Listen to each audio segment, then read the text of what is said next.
우리 함께 인사하겠습니다. 잘 나오셨습니다. 성도님 얼굴만 봐도 힘이 납니다. 사랑하고 축복합니다. 사랑하고 축복합니다. 네. 성도님 얼굴만 봐도 힘이 난다라는 것이 아마 여러분들도 서로 그러시겠지만 이 강단에 서 있는 제가 더 힘이 납니다.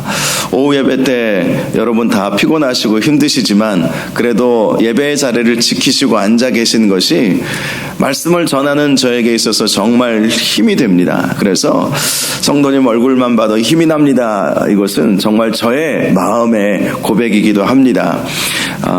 우리가 서로 바라만 봐도 힘이 나지 않습니까? 서로 우리 함께 한 공동체를 섬기면서 함께 신앙생활을 하고 있다는 것 자체가 얼마나 감사한 일인지 모르겠어요. 생각해보면 주님의 은혜로 우리가 주님을 믿게 된 것 아닙니까? 내가 무슨 자격이 있어서 나를 주의 자녀로 삼아주셨을까? 이런 생각을 할 때가 참 많습니다. 내가 의인도 아니고 나같이 부족하고 연약하고 죄 많고 그런데 하나님께서 그런 나를 사랑하셔서 주님의 자녀로 삼아주신 것이 얼마나 감사한지 모르겠어요. 우리가 이 세상에서 주님의 은혜 가운데 살고 죽어서는 천국 가니 얼마나 좋습니까? 그래서 저와 여러분은 수지 맞으신 분이신 줄 믿으시기 바랍니다. 옆에 계신 분들에게 이렇게 한 번 더 인사하겠습니다. 당신은 수지 맞았습니다. 정말 수지 맞은 거예요. 이 세상에서도 은혜로 살고 하나님이 지켜보아여 주시고 천국 가서 우리가 살게 되니 얼마나 감사한지 모르겠어요. 이러한 기쁨과 감사함으로 사시는 저와 여러분들 되시기를 바라고 또 공예배 자리에 우리가 힘들어도 잘 지키시기를 바라고 또 기도의 11조와 같은 특별 기도회 같은 경우에는 좀 멀리 계셔도 힘드셔도 필참하셔서 함께 하나님의 은혜를 나누는 그러한 시간이 있기를 원합니다. 자, 이사야서 24장에서 27장까지의 말씀 우리가 쭉 살펴보고 있는데요. 이 말씀의 공통된 주제는 여호와의 날입니다. 여호와의 날. 여호와의 날은 예수님의 재림의 날, 여호와의 심판의 날을 말씀하는 것입니다. 오늘 본문 1절을 보면 그 여호와의 날에 견고하고 크고 강한 칼로 날랜 뱀 리워야단 곧 꼬불꼬불한 뱀 리워야단을 벌하시며 바다에 있는 용을 죽이신다라고 말씀합니다. 오늘 아침에도 말씀을 나누었지만 이 뱀은 사탄을 상징하는 것이죠. 이 뱀 또는 용으로 표현되는 이 사탄을 우리 하나님께서 마지막 여호와의 날에 그 견고하고 크고 강한 칼로 죽이실 것이다 이렇게 말씀을 하고 계십니다. 하나님의 궁극적인 승리를 말씀하고 있죠. 사탄 때문에 참 우리 인간은 불행하게 되었습니다. 사탄의 유혹으로 인해서 하와가 선악을 알게 하는 나무의 열매를 따먹지 않았습니까? 그리고 자기 남편에게도 주었죠. 남편도 낼름 그것을 받아 먹습니다. 그렇게 됨으로 인해서 죄가 시작이 되었고 그 죄로 인해서 하와도 하와대로 아담은 아담대로 저주를 받지 않았습니까? 사탄도 징계를 받았죠. 그러나 당장은 이 죽이지 않는 이 배로 기어다니고 종신토록 흙을 먹고 다니게 그렇게 하시는 징계를 사탄은 받게 되었습니다. 그것은 이제 상징적인 의미이죠. 이것은 아주 교차적인 그런 문학적 표현이기도 한데요. 실제적인 그런 뱀에 대한 징계의 말씀이기도 하고 그 뱀을 뒤에서 조종했던 사단이 앞으로 어떻게 될 것인지 땅에 떨어지게 되는 것이죠. 땅에 떨어지게 된다. 이사야서 말씀에도 이 계명성이라고 하죠. 광명으로 이렇게 가장한 그러한 천사가 이 천사장 사탄은 이제 천사장 출신으로 이렇게 알려져 있지 않습니까? 거기에 대한 어떤 신학적인 논란도 분명히 있는 것도 사실이지만 우리가 주로 사탄에 대해서 알고 있는 것은 사탄은 천사장 출신이다. 천사 출신이라는 거예요. 하나님께서 이 사탄을 처음부터 악한 영적 존재로 만들지는 않으셨습니다. 천사로 만드신 거예요. 그런데 그 사탄이 하나님을 반역한 것이죠. 무별 위에 서리라. 하나님을 반역한 것입니다. 그리고 그 하나님을 반역한 자기가 인간들을 동원해서 인간들도 타락하게 만들므로 인간도 하나님을 반역하게 그렇게 유혹했던 것 아닙니까? 바로 그 하늘 위 무별 위에 설 그 사탄이 뱀에게 내려진 저주와 같이 땅에 곤두박질 쳐서 땅만을 바라보고 땅에 있는 사람들을 유혹하고 미혹하는 일을 지금도 하고 있는 것이죠. 그런데 마지막 여호와의 그날에는 그 사단의 권세는 완전히 멸망당하게 된다는 말씀을 하고 있습니다. 전에도 한번 제가 말씀드렸던 적이 있는 것 같아요. 미국의 샌프란시스코에 가면 사탄 교회가 있습니다. 사탄을 숭배하는 사람들이 모여있는 교회가 있다는 거예요. 우리나라에는 없는 것으로 알고 있어요. 사탄을 숭배하는 사람이 있는지는 모르겠지만 사탄 숭배자들이 모여서 사탄을 예배하는 교회는 적어도 제가 알기로는 우리나라에는 없습니다. 혹시 모르죠. 그런 사람들끼리 또 모여서 비밀스럽게 비밀 회집을 하고 있는지는 모르겠지만 사탄 교회는 없어요. 그런데 이 샌프란시스코에는 이 사탄 교회가 있대요. 사타닉 처치가 있다고 해요. 그 사람들에게 누군가가 물어보았다고 합니다. 당신은 왜 사탄 교회를 다닙니까? 하필이면 왜 사탄을 예배하는 그 교회를 다닙니까? 그랬더니 그가 이런 이야기를 했답니다. 나는 천국까지 못할 것 같다라는 거예요. 자기는 평생토록 죄를 많이 지었기 때문에 천국에는 못 갈 것 같고, 그래서 지옥에 갈 것 같은데 가만히 생각해 보니까 사탄을 섬기면 그래도 지옥에서 높은 자리에 앉지 않겠는가, 이런 생각으로 사탄 교회를 가게 되었다는 것입니다. 참 말도 안 되는 생각을 한 것이죠. 사탄 교회를 섬기는 사람이 사탄에서 제일 높은 자리는 가장 뜨거운 자리일 것입니다. 가장 뜨겁고 가장 힘들고 그런 자리이지 않겠어요? 참 마지막 멸망당할 사탄을 왜 섬겨요? 마귀를 대적하라 그가 피하리라 라고 말씀하셨습니다. 사탄은 패배가 이미 정해져 있어요. 이미 정해져 있어요. 우리는 그걸 알고 있습니다.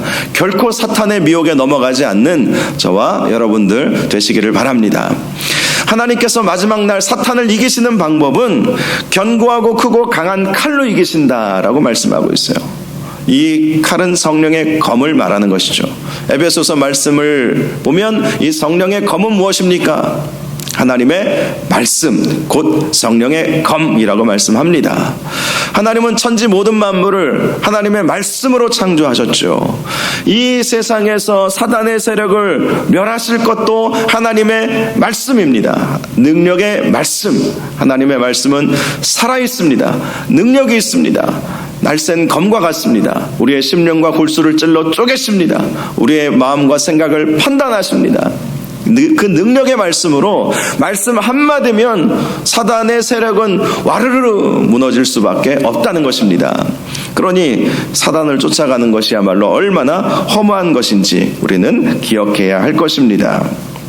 2절을 보면 하나님께서 그렇게 사탄의 세력을 무너뜨리실 때에 너희는 아름다운 포도원을 두고 노래를 부를지어다 라고 말씀합니다. 아름다운 포도원을 노래하라 라는 것이죠. 이 아름다운 포도원, 이것은 하나님의 나라를 말씀하는 것입니다. 에덴 동산의 회복을 말씀하는 것이죠.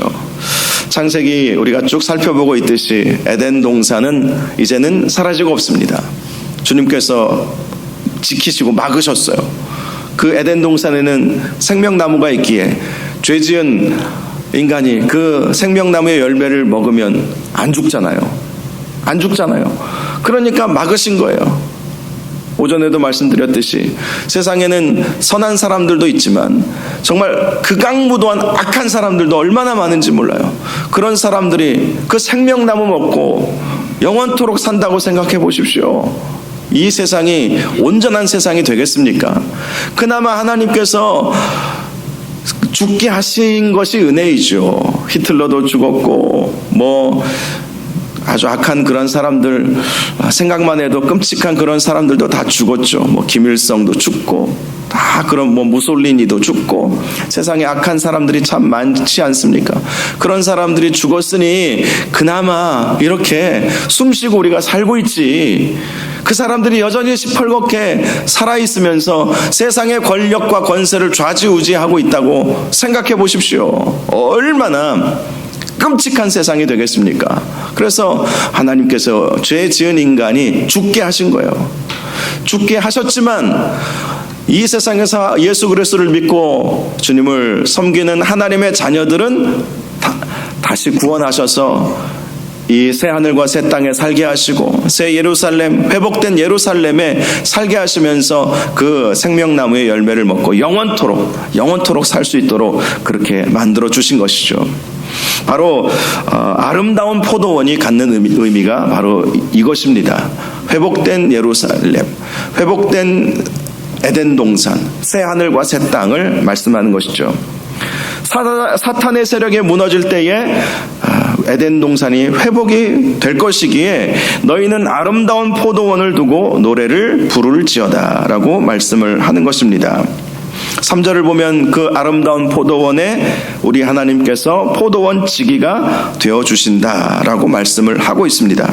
그래서 때때로 물을 주고 밤낮으로 간수하여 아무든지 이를 해치지 못하게 하리로다. 사단이 이제는 그 회복된 에덴 동산에는 침투에 들어오지 못하게 하겠다는 거예요.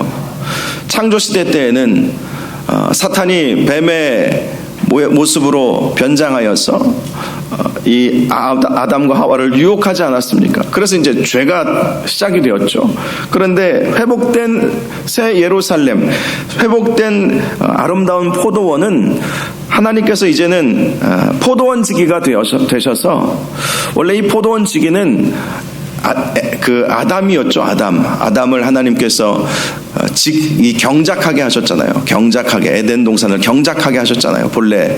그런데 죄 지은 아담이 실수하고 넘어지고, 그래서 하나님께서 대신 내가 하겠다, 내가 지키겠다, 결코 사단이 들어오지 못하도록 내가 막겠다. 물론 사단의 세력은 완전히 멸망해 버렸기 때문에 그 회복된 아름다운 포도원에 누가 들어와서 그 포도원을 망칠 수 있겠습니까?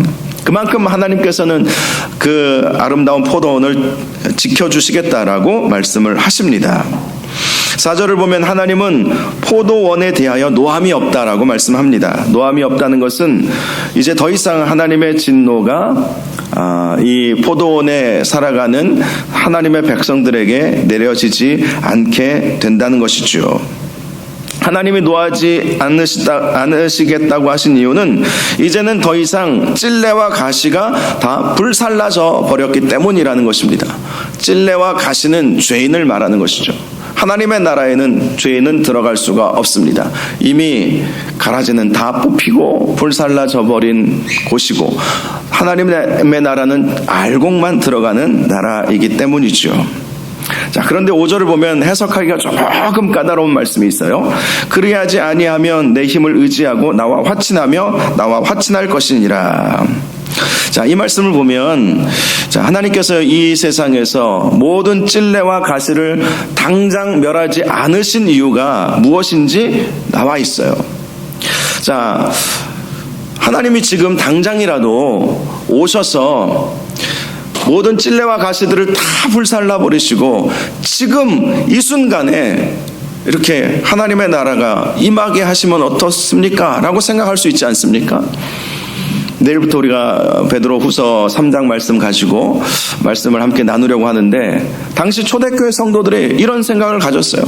주님 곧 오시겠다고 하셨고 지금 우리는 핍박 가운데 있는데 주님 언제 오실 것입니까? 오신다고 하셨으면 빨리 오시면 좋겠습니다. 이 핍박을 우리가 벗어날 수 있는 길은 주님이 오시는 것밖에 없는데 주님 언제 오십니까? 오신다고 했는데 왜 이렇게 늦게 오십니까? 이런 질문을 당시 초대교회 성도들이 할 수밖에 없었습니다. 그런데 그때 베드로 사도가 주었던 답변은 두 가지였죠. 첫 번째, 하나님의 시간 개념은 우리와 다르다. 하나님은 하루가 1000년 같고 1000년이 하루와 같다. 곧 오시겠다고 하셨지만 주님의 곳은 우리가 생각하는 그 곳과 다를 수 있다. 하나님의 시간을 우리가 카이로스의 시간이라고 부르죠.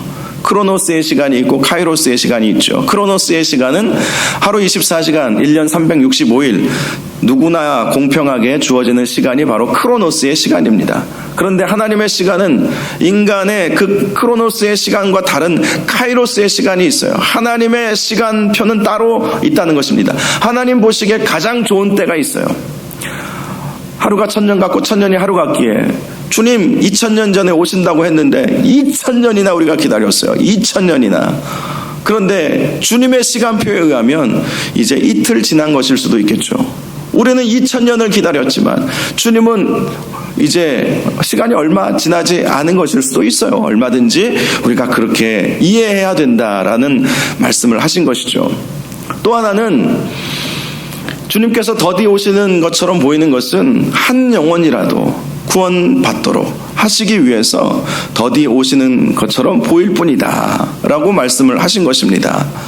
오늘 밤에 주님 오시면 참 좋겠습니다. 그런데 아직 예수 믿지 않는 내 아들, 내 딸, 내 남편, 내 아내, 내 자식 어떻게 됩니까? 지옥 가잖아요. 그런 관점에서 생각해 보면 주님이 오시면 너무 좋겠는데 그래도 내 가족들이라도 최소한 내 가족들이라도 아니면 최소한 내 자식이라도 예수 잘 믿고 하나님의 은혜 가운데 부름을 받을 수 있도록 그렇게 해달라는 것이 사실 우리의 마음이지 않겠어요? 자, 그래요. 이 오늘 본문 말씀도 찔레와 가시를 불살라 버리시는데 다는 아니라는 것이죠.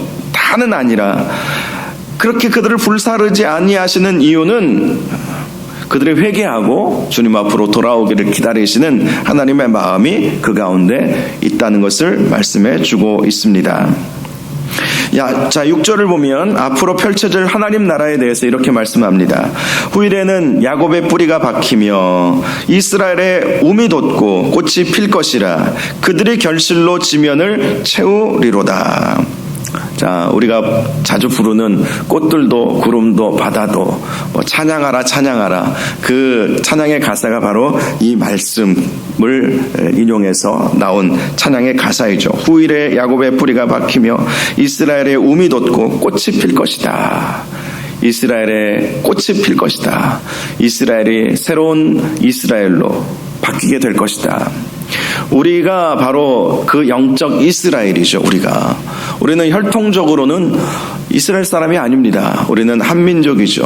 우리는 한민족입니다. 그러나 영적 이스라엘이 되는 것이죠. 영적 이스라엘이 되어서 우리가 하나님의 자녀로 인정함을 받고 하나님 나라에 들어가게 된다라는 말씀을 해주고 있습니다. 7절 이하의 말씀을 보면 마지막 시대에 있게 될 하나님의 재앙에 대해서 말씀해 주고 있습니다. 요한계시록에 보면 마지막 시대에 크게 3가지 재앙을 말씀하고 있죠. 7인, 7나팔, 7대접의 재앙을 말씀하고 있습니다. 그런데 7절 이하의 말씀을 보면 주께서 내리시는 재앙 속에서 하나님의 백성이 어떻게 될 것인지 말씀해 주고 있어요.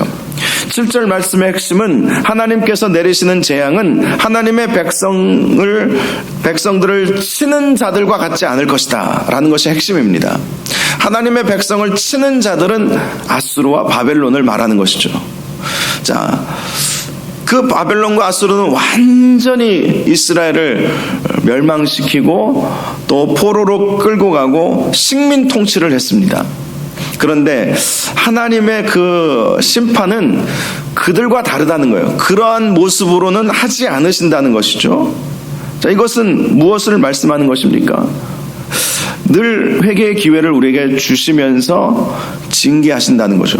회개의 기회를. 오늘 아침에도 말씀을 나누었듯이 지난주에도 말씀을 나누었듯이 하나님은 항상 회개의 기회를 주세요. 그냥 무조건 너 잘못했으니까 하면서 막 징계를 내리시는 하나님이 아니시라 회개의 기회를 늘 주세요.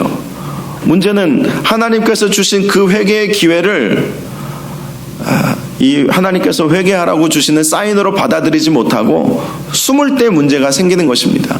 회피해버릴 때 문제가 생기는 것이죠. 그냥 외면해버릴 때 문제가 생긴다는 거예요. 회개하라, 회개하라.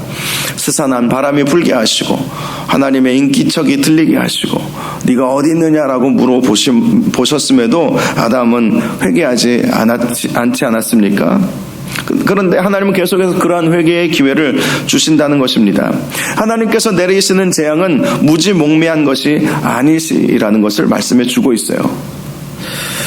8절을 보면 이렇게 말씀합니다. 주께서 백성을 적당하게 견책하사 쫓아내실 때에 동풍 부는 날에 폭풍으로 그들을 옮기셨다라고 말씀을 합니다. 자, 세상에 하나님의 징계, 하나님의 심판이 내려지면 믿지 않는 사람들이 당하는 고통이야 그들의 죄의 결과니까 그럴 수 있다고 쳐도 우리가 고통을 당하는 것은 어떻게 해석을 해야 되겠습니까?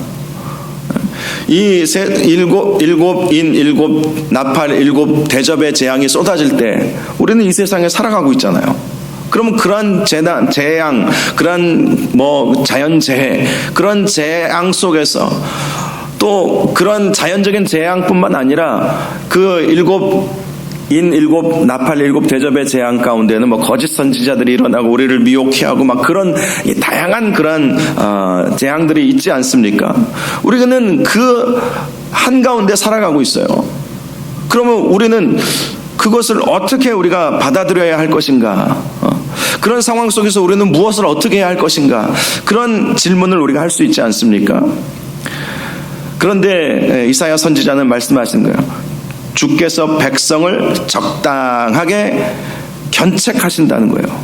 적당하게. 자, 이 말씀은 이런 의미입니다. 사도 바울이 고린도전서 10장 13절에 이런 말씀을 했습니다. 사람이 감당할 시험 밖에는 너희에게 당한 것이 없나니 오직 하나님은 미쁘사 너희가 감당치 못할 시험 당함을 허락하지 아니하시고 시험 당할 즈음에 또한 피할 길을 내사 너희로 능히 감당하게 하시느니라.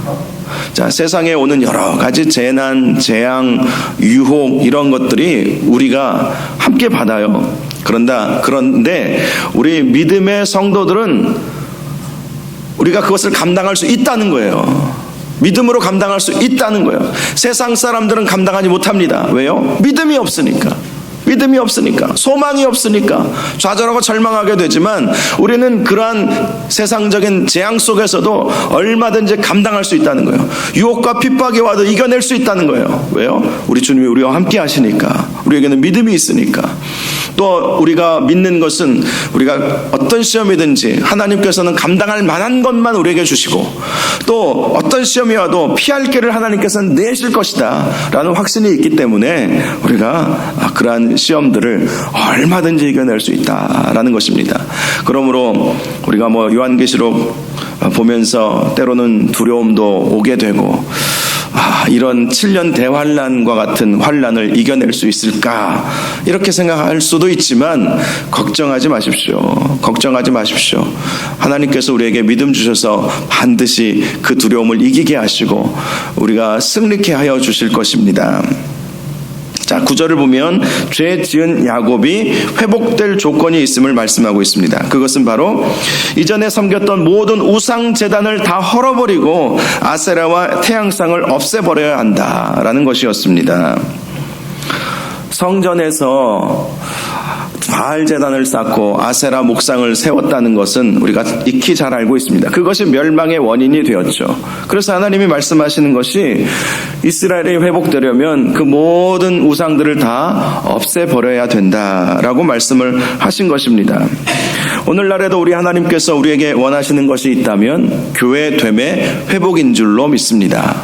교회가 교회다워야 하나님께서 기뻐하시는 거예요.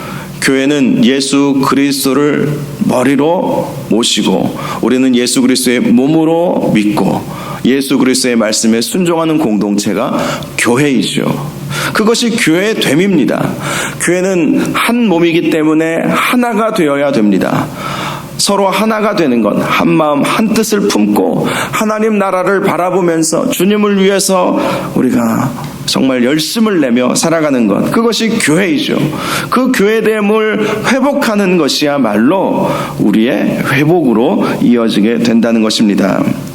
저와 여러분이 교회됨의 회복을 위해서 우리 교회를 하나님께서 기뻐하시는 교회로 잘 섬기시고 만들어 가실 수 있기를 바랍니다.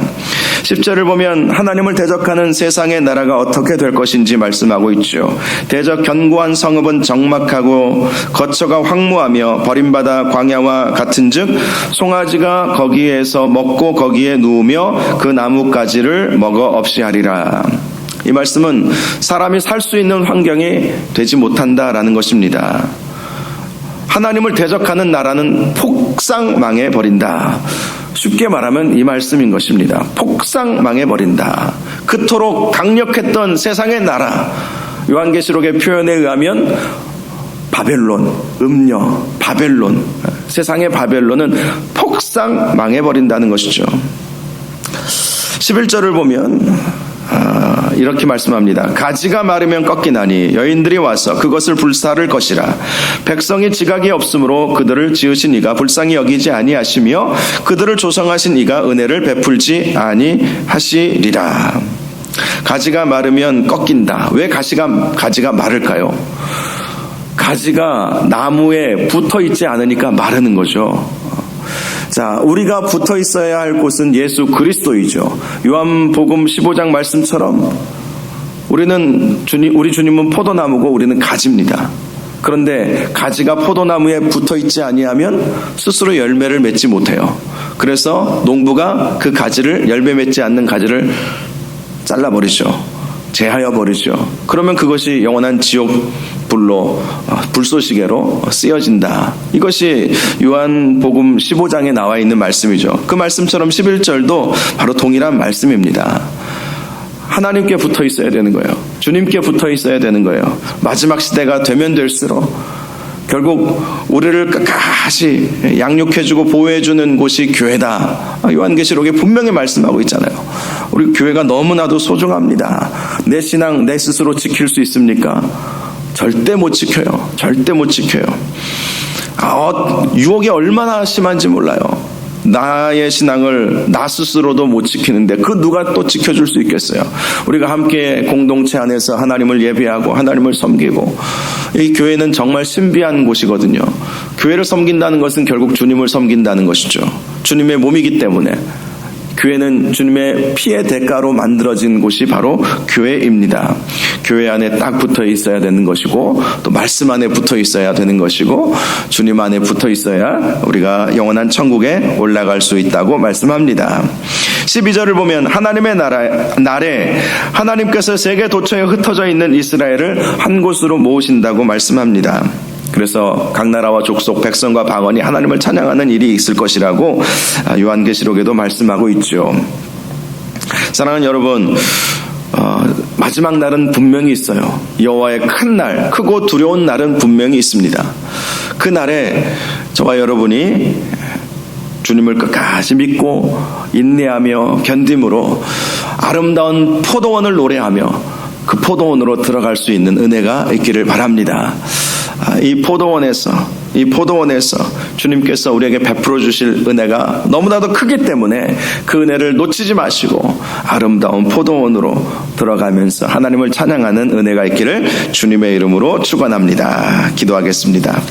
거룩하시고 존귀하신 아버지 하나님, 마지막 날 사단의 세력은 다 무너질 것이고 아름다운 포도원에 우리 주님께서 포도원 지기가 되어주셔서 주님을 믿는 성도들을 그곳에 불러 모아주시고 그곳에서 영원토록 기쁨으로 살아가게 하실 줄로 믿습니다.